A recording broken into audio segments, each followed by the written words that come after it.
मित्रों, जय माता दी। एक बार फिर आप सभी का अपने YouTube चैनल पर बहुत बहुत स्वागत करते हैं।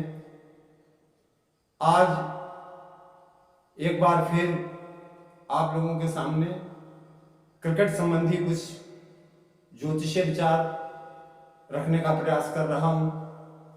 मित्रों, ज्योतिष के माध्यम से हम अक्सर भविष्य जानने का प्रयास करते हैं और किसी हद तक सफल भी होते हैं, लेकिन 100% परिणाम देना बहुत ही कठिन कार्य है। फिर भी हम प्रयास करते हैं कि अधिक से अधिक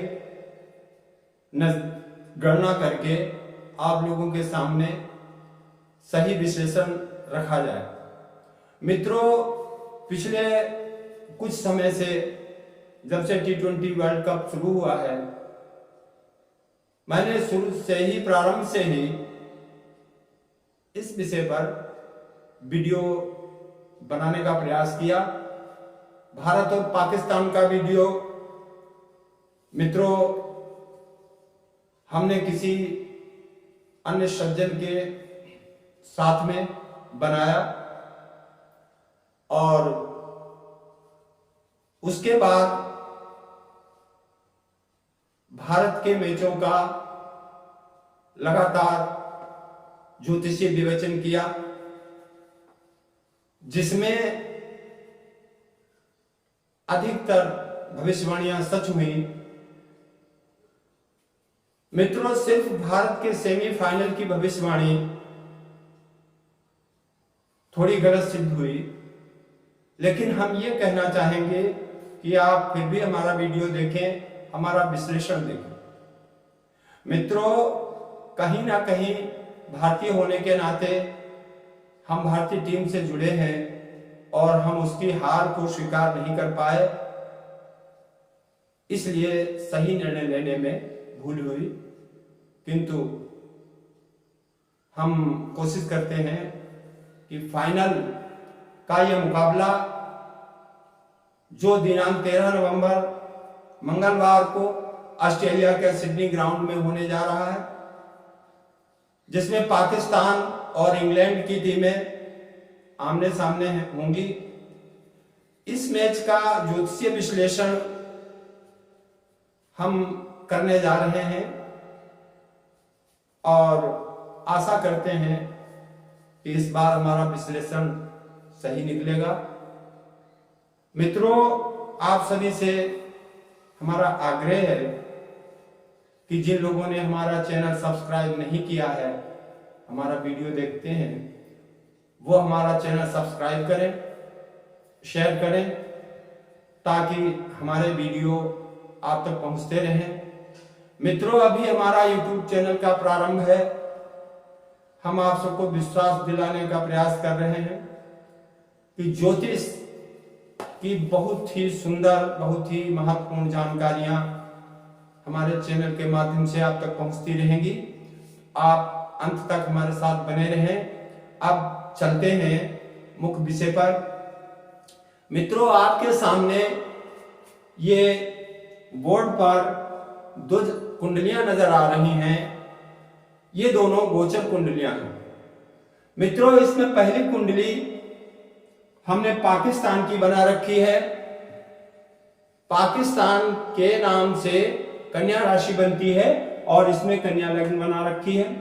इंग्लैंड की राशि वृष बनती है, तो यहां पर हमने वृष लग्न ले लिया है और ये गोचर कुंडलियों के हिसाब से हम इन दोनों टीमों की स्थिति का आकलन करने का प्रयास करेंगे। मित्रों, सबसे पहले हम लग्न को देखते हैं।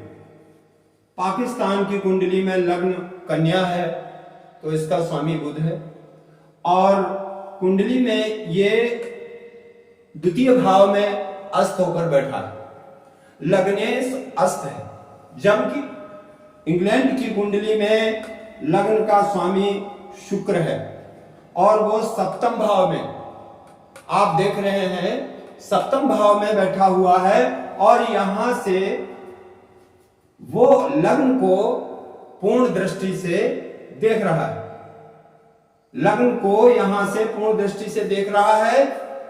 तो यह स्थिति यहां पर इंग्लैंड की पोजीशन को मजबूत दर्शा रही है पाकिस्तान के मुकाबले। और अगला पॉइंट है, हम चलते हैं पराक्रमेश, तृतीय भाव। कुंडली में तृतीय भाव पराक्रम का होता है। तो पाकिस्तान की कुंडली में तृतीय भाव का स्वामी मंगल दसम भाव में बैठा हुआ है, लेकिन मंगल जो है अष्टम भाव का भी स्वामी है। अष्टम भाव का स्वामी होने के नाते यह पाकिस्तान को नुकसान पहुंचा रहा है। तो मित्रों, अष्टम भाव का स्वामी, अष्टम भाव मारक होता है और अष्टम भाव का स्वामी जहां बैठता है उस घर को बिगाड़ता है। तो पाकिस्तान की कुंडली में अष्टमेश होके मंगल दसम भाव में है। इधर हम देखते हैं कि इंग्लैंड की कुंडली में अष्टम भाव का स्वामी गुरु एकादश भाव में है, लेकिन वो अपनी राशि पर है। दोनों ही स्थितियां जो हैं वो नुकसान देने वाली है। इंग्लैंड की कुंडली में पराक्रमेश चंद्रमा द्वितीय भाव में है। तो पराक्रमेश की स्थितियां अगर कंपैरिजन किया जाए तो पराक्रम भाव भी पाकिस्तान का पराक्रम भाव जो है वो कमजोर आ रहा है, क्योंकि पराक्रम भाव का स्वामी अष्टमेश भी है और अष्टमेश होने की वजह से वो कहीं ना कहीं अष्टम भाव का फल भी देगा। इसलिए स्थितियां जो है वो पराक्रम भाव की भी इंग्लैंड के मुकाबले कमजोर आ रही है। लेकिन यहां देखा जाए तो इंग्लैंड और पाकिस्तान के बीच बहुत ज्यादा अंतर नहीं है पराक्रम भाव के हिसाब से। पराक्रम भाव में अगर चंद्रमा है इंग्लैंड के पराक्रम भाव में, वो द्वितीय भाव में बैठा हुआ है कुंडली में, लेकिन अपने घर से द्वादश भाव में है। तो मित्रों, यहां पर दोनों टीमों में लगभग समानता दिखाई दे रही है। अब हम आगे बढ़ते हैं चतुर्थ भाव। मित्रों, कुंडली में चतुर्थ भाव सुख का होता है और खेलों के विषय में चतुर्थ भाव काफी प्रभावी होता है। हम चतुर्थ भाव का विचार करते हैं तो चतुर्थ भाव में पाकिस्तान की कुंडली में चतुर्थ भाव में गुरु की राशि है, इसका स्वामी गुरु है और वो सप्तम भाव में बैठा हुआ है। तो सुखेश स्वक्षेत्रीय है और सप्तम भाव केंद्र में बैठा है। यह स्थिति पाकिस्तान को मजबूती दे रही है, क्योंकि इंग्लैंड की कुंडली में चतुर्थ भाव का स्वामी सूर्य षष्टम में बैठा है और षष्टम में बैठे होने के कारण वो कहीं ना कहीं कमजोर दिखाई दे रहा है। तो चतुर्थ भाव का तुलनात्मक विश्लेषण करने पर हमने देखा कि यहां पाकिस्तान की कुंडली जो है वो मजबूत है। आगे बढ़ते हैं, षष्टम भाव को देखते हैं। मित्रों, जैसा आप सभी जानते हैं, कुंडली में षष्टम भाव शत्रु का होता है, मुकाबले का होता है। षष्टम भाव की स्थिति देखते हैं कि पाकिस्तान की कुंडली में षष्टम भाव का स्वामी शनि है, जो कि अपनी ही राशि पर कुंडली में पंचम भाव पे विराजित है और वहां से सप्तम भाव तथा लाभ भाव को पूर्ण दृष्टि से देख रहा है। तो मित्रों यहां स्थिति है कि षष्ठम भाव का स्वामी जो शत्रु भाव का स्वामी है वो लाभ स्थान को देख रहा है, तो स्थिति कमजोर ही होगी। यहां इस कुंडली में हम देखते हैं, इंग्लैंड की कुंडली में षष्ठम भाव का स्वामी शुक्र है और वो लग्न में बैठा हुआ है, लेकिन वो लग्नेश होने के कारण पाकिस्तान से मजबूत स्थिति में है। तो मित्रों यहां पर भी पाकिस्तान कमजोर पड़ रहा है। अब आगे बढ़ते हैं भाग्य भाव में। पाकिस्तान की कुंडली में भाग्य भाव का स्वामी शुक्र है और कुंडली में तृतीय भाव में बैठकर भाग्य स्थान को पूर्ण दृष्टि से देख रहा है। यह सामान्यतः एक अच्छी स्थिति है, मजबूत स्थिति है। लेकिन इंग्लैंड की कुंडली में भाग्य स्थान का स्वामी शनि है जो अपनी ही राशि पर बैठा हुआ है और भाग्य का स्वामी लाभ भाव को पूर्ण दृष्टि से देख रहा है। तो दोनों की तुलना करने पर पाकिस्तान से इंग्लैंड का भाग्य भाव जो है वो बलवान नजर आ रहा है। अब दसम भाव को देखते हैं, क्योंकि दसम भाव कर्म का होता है। दसम भाव का स्वामी पाकिस्तान की कुंडली में बुध है और वो अस्त है। अस्त है मतलब कमजोर है। और यहां दसम भाव का स्वामी नवम भाव में बैठा हुआ है भाग्य स्थान में, एक मजबूत स्थिति है। तो मित्रों ये गोचर पे विश्लेषण था और आगे थोड़ा बढ़ते हैं, देखते हैं ज्योतिष में। पाकिस्तान की राशि का स्वामी बुध है, जबकि इंग्लैंड की राशि का स्वामी शुक्र है। हम पहले ही बता चुके हैं।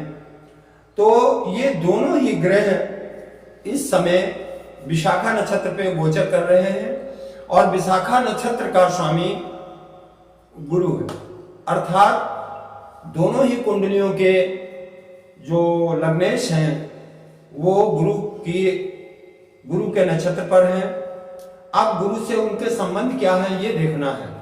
तो मित्रों पाकिस्तान की कुंडली में जो बुध है उसका गुरु के साथ खटाष्टक योग बन रहा है। खटाष्टक योग जो है वो मारक और दुर्घटना कारक होता है। यहां इंग्लैंड की कुंडली में शुक्र और बृहस्पति का यहां पर नवपंचम योग है जो शुभ और कल्याणकारी होता है।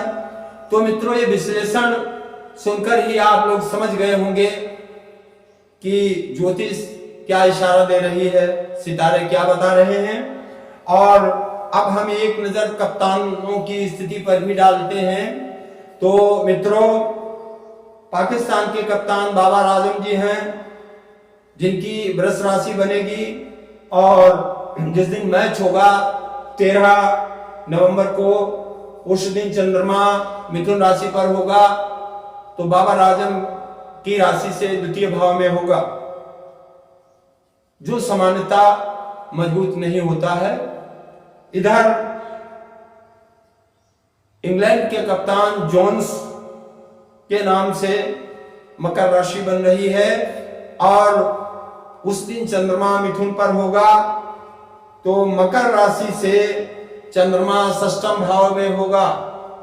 मित्रों षष्ठम भाव में चंद्रमा का होना विजय का संकेत देता है, शत्रुओं की पराजय होती है और व्यक्ति को जीत दिलाता है।